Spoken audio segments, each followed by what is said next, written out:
Hello and welcome to Module 8.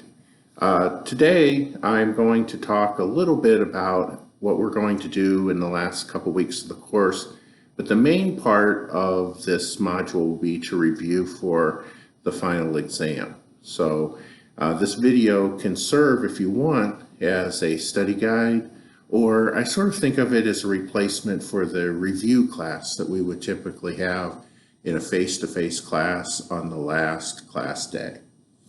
So the first thing that I want to talk to you about is that we do not have a discussion 8. We just have 7 discussions. So as we move forward, you're going to have a quiz that's going to cover the material that is on the study guide. So you should wait. You shouldn't take it until you've looked at the study guide. I always wonder about people who think it's so important to get work done that they don't do the preliminary first, which would be read the study guide. The second thing that you'll have is you'll have a final current events quiz, and you should make sure that you complete the current events quiz before the end of the course. And then the last big assignment that you're going to have is the final exam. And the final exam is worth 50 points. That's a quarter of your grade. So right now, whatever grade you have could change dramatically. So I would certainly spend as much of the next couple weeks studying as I could. The exam doesn't open until the 9th. That's not the same thing as saying that you shouldn't study. An awful lot of people say, well, I'll study the night before. And then, but think about this. Think about this. How did you do on the midterm? And remember, this is longer than the midterm, and it's going to be comprehensive. There's going to be questions from each of the chapters that we've covered, chapters 1 through 12 in the course. Now, there's going to be a few more questions for the last several chapters. I believe the last 5 chapters each have 6 questions, except one has 5. So that's 29 questions from the second half of the course, and only 21 questions from the first half of the course. Each of the first 7 chapters is going to have 3. And actually, if you remember, we covered chapters 1 through 6 and chapter 9 in the first half of the course. So each of those will have 3 questions, and essentially each of the others will have 6. So there's a total of 50 questions, and they're all multiple choice, 4 possible answers, and you pick the best one. Don't give away the points on the quiz. Don't give away the points on the current events quiz. Focus on those. In a way, you have 8 days to clear that out before you have to take the final exam. And then you have 6 days, a 6-day window. It doesn't mean you have to wait until the end, so that if something goes wrong, you have that extra day. I really don't see why people wait till the last minute, and then things come up, and they always do. They always do. I had a friend who had 3 exams during the final day of exam week. I don't know, I guess it would have been his junior year in college, and he waited till the last minute, even though 2 of these were take-home exams that he could have completed right away. And then he comes to find out that everyone has to be out of his dorm by, I don't remember the time exactly, let's say 5 o'clock on the last day to complete the assignments. He ended up having to be done by 5 o'clock, and it played havoc with him. I'm sure he was a great student. I'm sure he figured it out somehow. Well, anyway, the thing to keep in mind is that something will come up. Some disaster will befall you. I'll try to be reasonable, but I don't know if reasonable is, I was playing with my dog and I broke my foot. Well, I guess that would be. Oh, political reference. Political reference. Okay, so let's talk a little bit about the final exam. So if you look at the study guide, it says 50 multiple choice questions. It says that you have 70 minutes. Those are probably 2 pretty good questions I could ask on the quiz. So, keep that in mind. It's worth a total of 50 points. You're allowed open notes. You're allowed to use your book. You're allowed to have anything that you've written down, you're allowed to use. The one thing that you can't do is work with somebody else. I actually figured out a way that I can double check against whether you've worked with somebody else, and it would be unfortunate to get caught.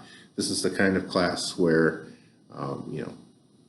this is the kind of class where it'd be very unfortunate to mess up and have to take it again because you were caught cheating on an exam you're probably going to pass anyway.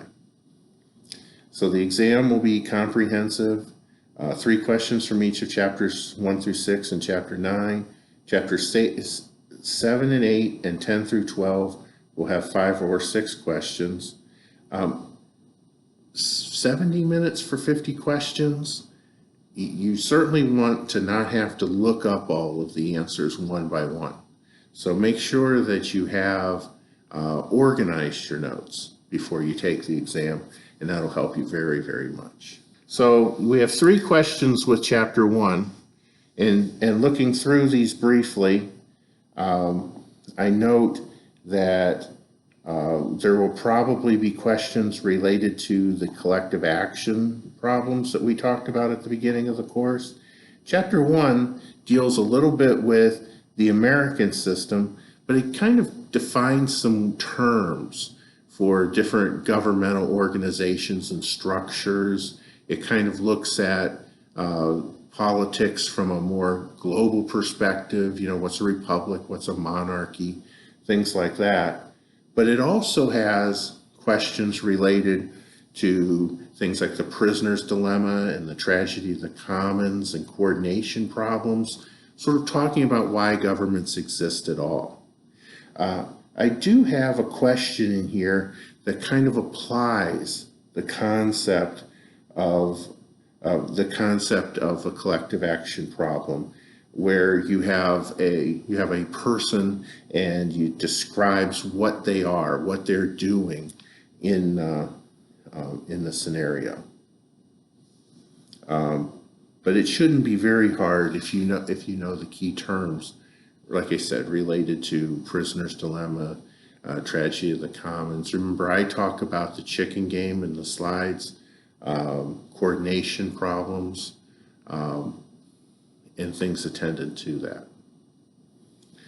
Chapter 2 talks a lot about the U.S. Constitution and the Constitutional Convention and what people often term American political development.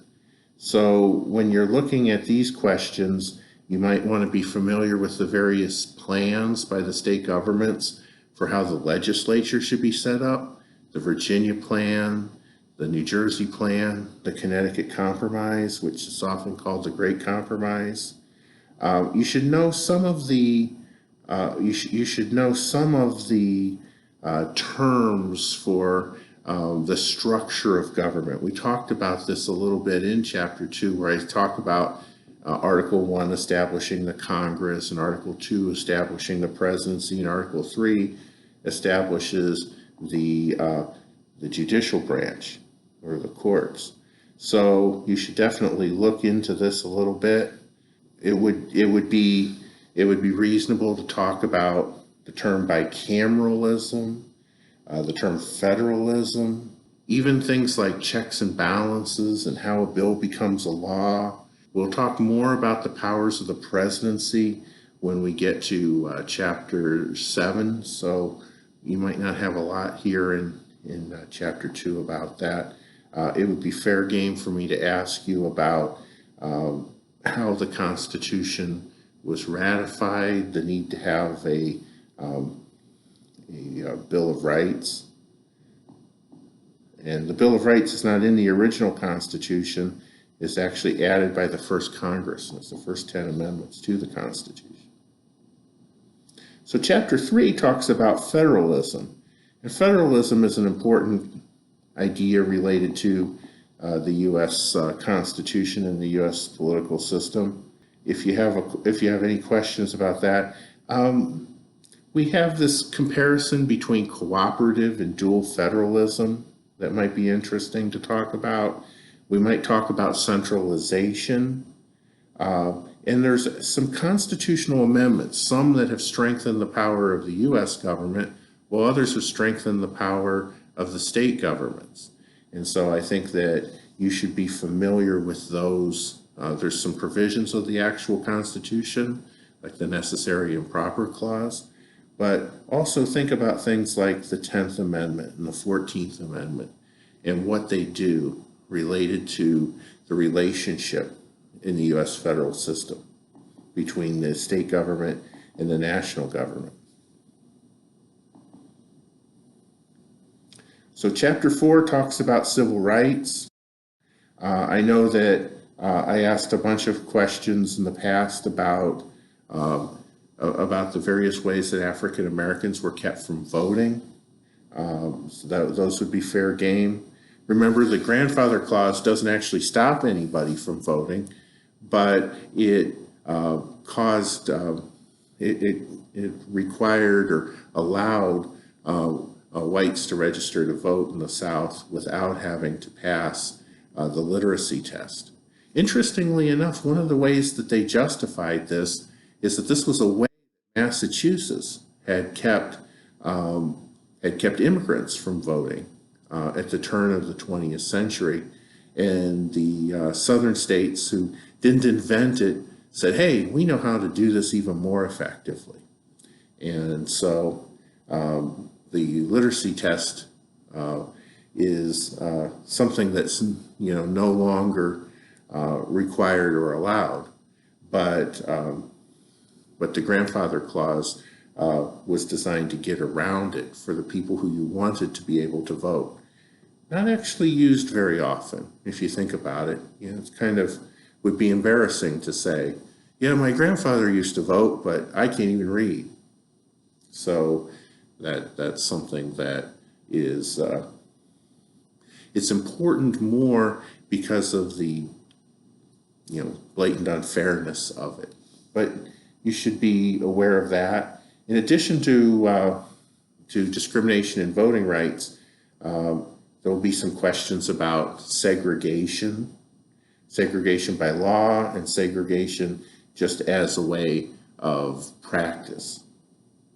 There'll be a question about women and the right to vote. So there you go. There's a tip-off. You already get something out of taking this review. So let's get into this with a little bit more detail now. All right, so Chapter 5 talks about civil liberties. Remember, we actually have a list of civil liberties that are in the U.S. Constitution, and I would encourage you all to, along with the Chapter 4 and Chapter 5 slides, there's a list of civil liberties in the U.S. Constitution. They would all be fair game here. The First Amendment is one of my favorite amendments, so I ask questions related to the First Amendment a lot. One of the questions that I like to ask is, which of the following provisions is a civil liberty that's in the First Amendment? Obviously, you can get that wrong either by picking something that isn't a civil liberty, or something that is a civil liberty but isn't in the First Amendment. So some awareness of all of the civil liberties could be very useful. There were some important court cases. I think that understanding and knowing what the Miranda rule was is really important. I believe that's a key term, but if it's not, still be sure to know what the Miranda rule is. The book talks about it. I believe that we did not. So if you're unfamiliar with the Miranda rule and what it did and how it developed, I would take a moment, just look it up. And then the other would be the Lemon test. There was this case, Lemon v. Kurtzman, and it was related to the free exercise of religion. So you'll probably want to be familiar with it if you are not. Somebody asked me, how many court cases should I be familiar with? Well, at least those. I would say Brown versus Board of Education is also an important one to be familiar with. Marbury versus Madison, right, is the one that establishes the right to judicial review that we'll probably talk about a little bit in Chapter 9. I'll point out any others if I don't say. I don't warrant it. Maybe it sneaks in there. The real idea is that you would be familiar with it. If you're familiar with wrong answers, that helps you too. So Chapter 6, we change gears a little bit and we start to talk about an American political institution, which is the Congress. And we talked about that a lot in the first half of the course, so we don't need to talk about it much more. But we do have 3 questions. One that a lot of students get wrong is about gerrymandering. Try to understand what gerrymandering is as it's related to Congress. Try to think of ways that gerrymandering is less important in the Senate than it is in the House. There's an obvious answer to that. Well, in retrospect, it will seem obvious. Maybe you could think about it first. When it comes to Congress, you should know both the names of the leaders and you should know the actual leadership position, so that if I were to ask you who the Speaker of the House is, you should know it's Nancy Pelosi. But if I say who's the most powerful member of the House of Representatives, you should know that it's the Speaker of the House, who is Nancy Pelosi. If I were to ask you who the most powerful person is in the U.S. Senate, the Senate Majority Leader. The President of the Senate, as we recall, is the Vice President of the United States. And so the Vice President is the President of the Senate. That confuses a few people. I've actually had students identify the person who's the most powerful person in the Senate as the Speaker of the Senate, which is in fact not true. There is no Speaker of the Senate. And then a question that we didn't talk about much. We didn't talk about the pocket veto. So I would encourage you to look that up. All right, so as we move on to Chapter 7, Chapter 7 is going to have 6 questions. Chapter 7 deals with the presidency. We'll talk about the president's powers. Remember, the president's power, according to the book, is divided into his powers as head of state and his power of head as government. We actually in the book talked about the 6 powers of the president: his military power, his diplomatic power, his political power, and his executive, legislative, and judicial powers. You should be familiar with all of those. His power as a military power and his diplomatic power are probably most associated with his power as head of state, whereas his political power is just his power as the leading political figure in the country.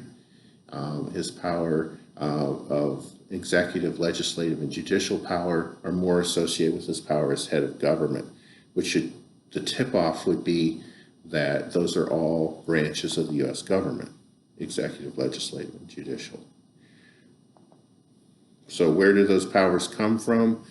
You can talk about. If I were to ask you who the President of the United States is, you might want to be familiar with divided government.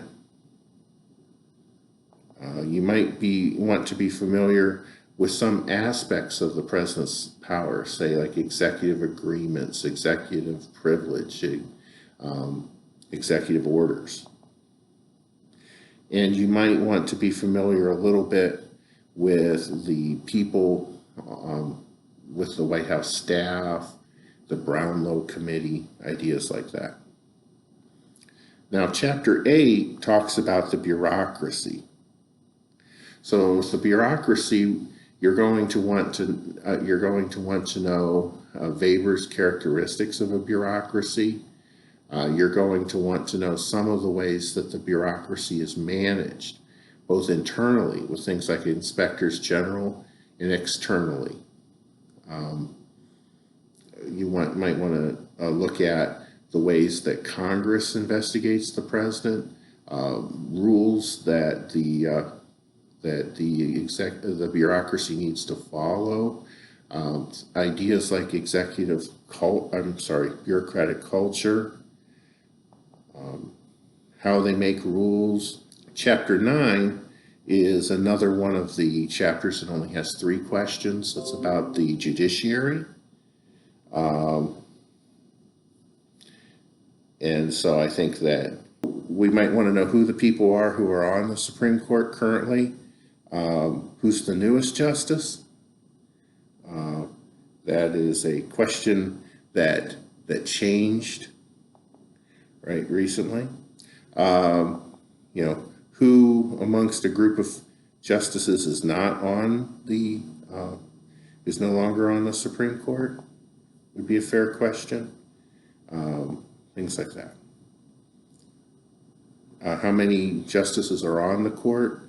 How does the court decide to take cases? How many justices have to decide to take a new case before they take a new case? Questions like that. I just noted a little mistake that I had made in with the exam, so I'll fix it so that you never have to be confused by it. Chapter 10 talks about public opinion. A few of you struggled with this. Make sure that you're familiar with concepts related to scientific polling. Polling took a hit in the last election. It seems like it's wrong as often as it's right anymore. And the reason why is because it's almost impossible to determine who's actually voting. The math behind it is that if everybody tells you the truth and you know what the population is, that you ought to be able to draw a sample randomly and know something about the general population from it. The problem is people don't tell pollsters the truth, especially about whether they're going to vote or not. So we don't really know who's going to vote.